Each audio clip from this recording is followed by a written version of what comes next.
Karandere ağaçlandırma sahası en üstünde. Zannederim yatır durumdaki mezar yerinin üzerindeki ardıç ağaçları, boylu ardıç.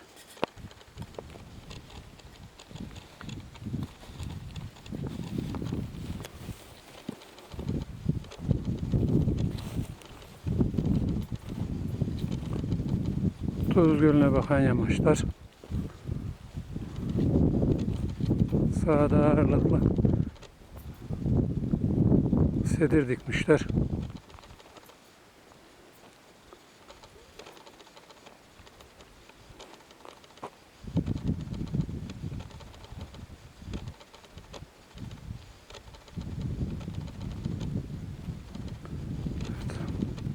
Kaptanımız Muharrem Usta diyelim. Bak videoya alıyorum seni Muharrem Usta. Olabilir abi. Hatıra kalır. Heh.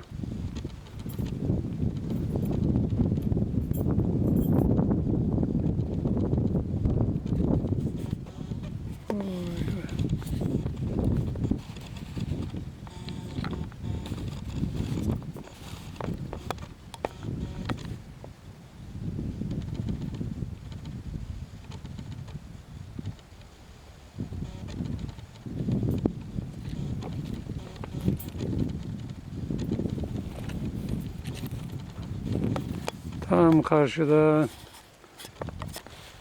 Şerefli Koçlar.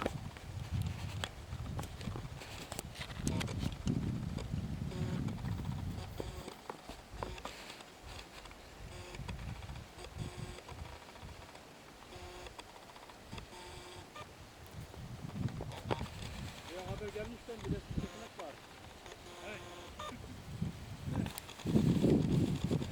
Bezin yok mu? Bez bağla.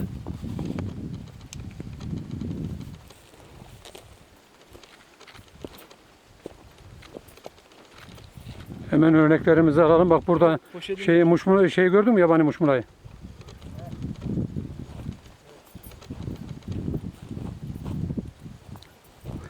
Fotoğraf çektin mi İbrahim Bey? Şeyden muşmula. O muşmuladan da çekelim. Ben ondan da örnek alayım.